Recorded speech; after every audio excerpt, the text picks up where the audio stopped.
of Russell Fjord. To the far left side of the glacier, you can see what looks almost like a black stripe coming down. And if you follow that black stripe, it will take you all the way up Valerie Glacier. And this is a medial moraine. It's not just on the surface of the ice.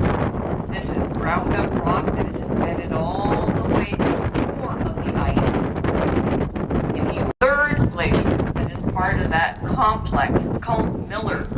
And Miller is just wedged in between Hankey Glacier and the left-hand side of Hubbard Glacier. And Miller Glacier was covered by a very thick terminal moraine. And a terminal longer because most people believe there is ice in the glacier. Now, terminal moraines we see all over the place. The effects of terminal moraines are very apparent here in these walls. That was the terminal moraine that covered the glaciers that once downward. And as the glaciers started to retreat and the ocean started to fill in, that underside has been and one of these bars is very difficult for your and the bar is very well developed point water channel that and go through and marked by two bullets. Sometimes in Alaska, why we have that squiggly little hand in Alaska. And it is actually a very logical reason that it was created. Back at the time of Russia, when Russians were there, they didn't hear about the interior. They were trapping sea otters and fur seals, and so their interest was colonizing the coast. The British, in their presence in Canada, were interested in the animals in the interior, and going after everything the fox, the bears, the beavers, the wolves. And the understanding was that the British were making use of the interior, the Russians the coast. And the division between the two areas was at 440 latitude. Now, when the United States purchased Russian territory, have that line clarified. And so the British people, so for example, right here in Yakutat and Disenchantment Bay, 32 miles. So that would mean these last 2 miles up here in Disenchantment Bay, this area is prime habitat for seals and particularly for sea otters, the Russian watercraft. And now they understood that 30 miles from the head of all the bays and the discussion went back.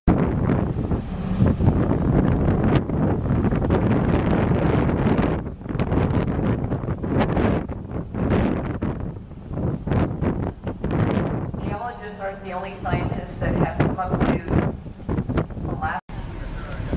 We're looking at about 1/3 of the depth of the glacier above the surface.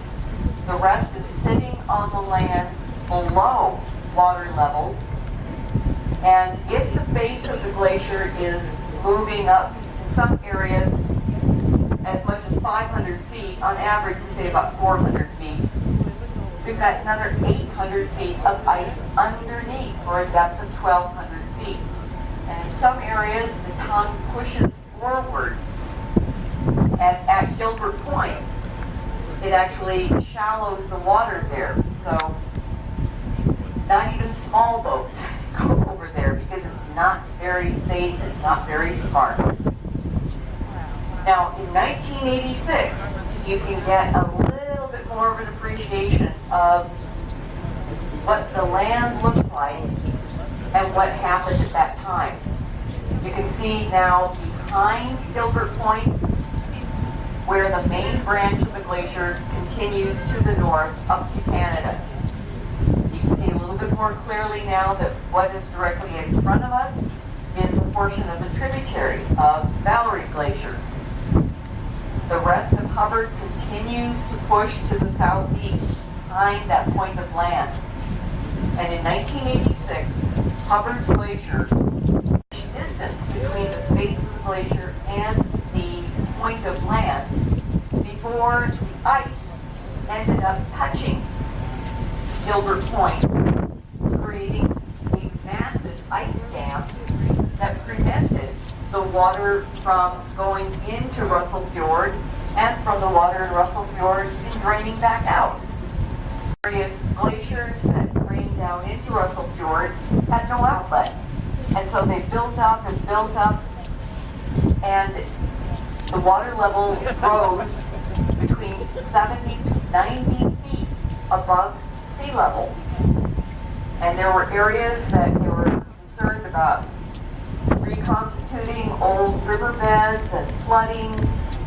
The marine life that was trapped in the fjord were being threatened because of how diluted the water was becoming.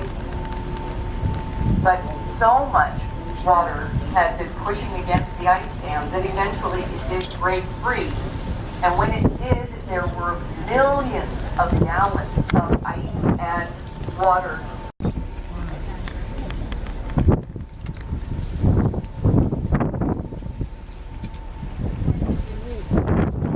We're looking at here again, only about half of the terminus,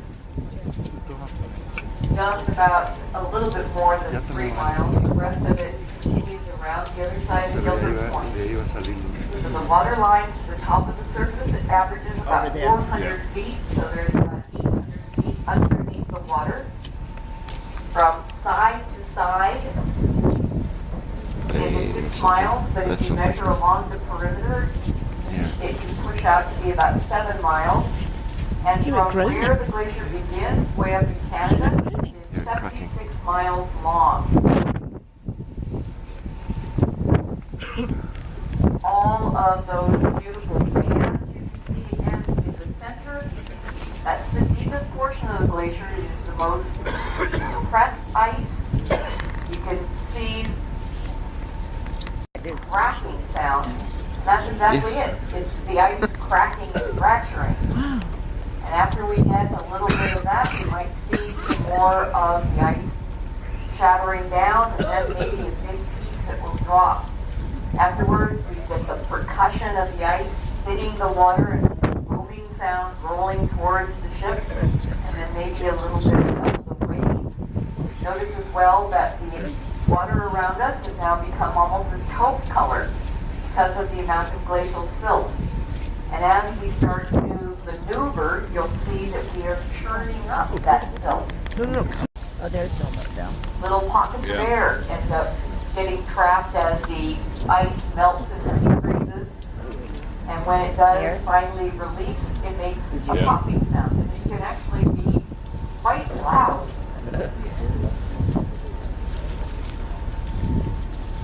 Here. Oh, there you go. Oh, yeah, look. Wow. Huge. Wow. And that came from about 400 feet. That's not. I was going to point out there's a little harbor seal. Almost. Wow. Now watch how that wave comes up and over the rocks there. Oh, yeah. Goodness sake. Ooh. Here comes a wave. Here comes a wave. That is it. Oh, you got most of it As I said, the wave isn't too big. It's coming over that moraine. Seals that are directly off the bow of the ship, and more that are up on the ice on the starboard side. They look like little slugs. They're little sausages. You do need your binoculars, but they're out there. So that whole area of comes a ice wave. flow over on That's the it, starboard coming. side contains lots of harbor seals. Oh my God, you're right. And when the harbor seals are dry, area that's dropping just off of the starboard bow. So we've got quite a bit of action here. I know. I think you ought to turn around now.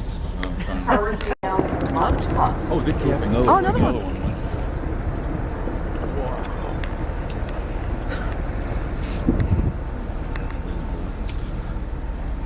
Look at them right down here.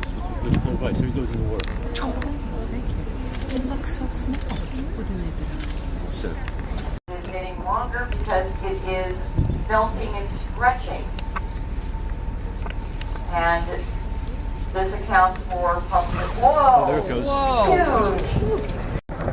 Oh, whoa. Bit over a mile off the face of the glacier. A mile. We are a mile? That doesn't Yeah? seem like a mile. No. It seems so.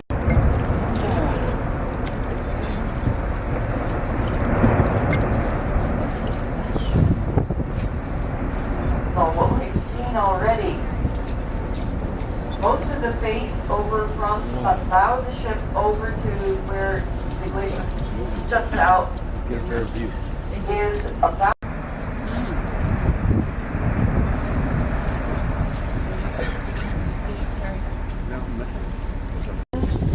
and between volcanic ash and forest fire, many times we will get accumulations of ash up in the atmosphere. They get caught by the rain or the snow. And so as that starts to fall, we will get a little bit of that deposit on the surface of the glacier. And so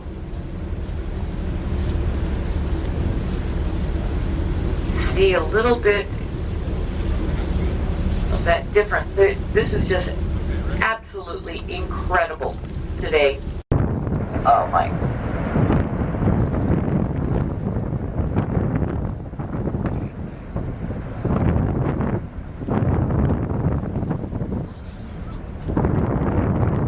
So as predicted, to the right and the left-hand side, sometimes when a portion will drop, it will actually start to make the area around it a little bit more unstable.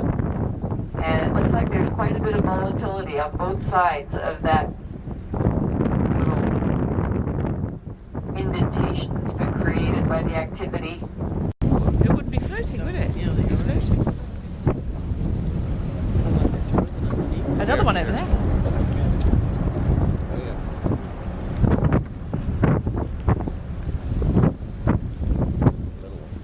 See, this would what happens when you start looking at some really spectacular activity. When you see something like that drop, it doesn't seem very significant, but you have to remember.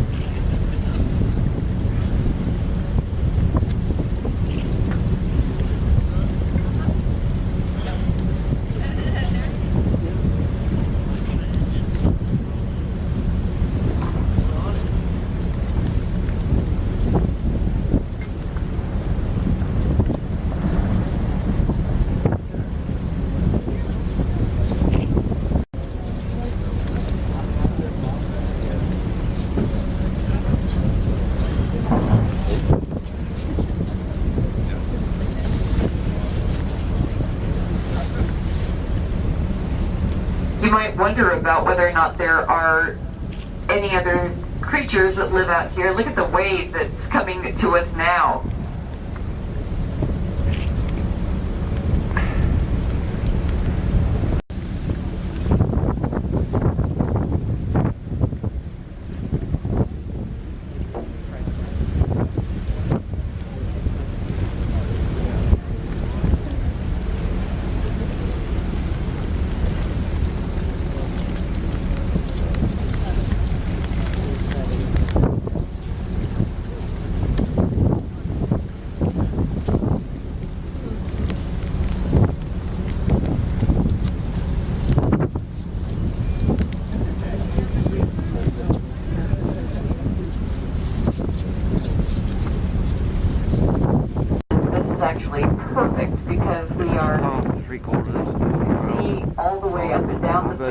glacier. all the areas. Sometimes actually you get a little bit too close depending upon how the glacier is pushed out. It limits your visibility here. This is incredible.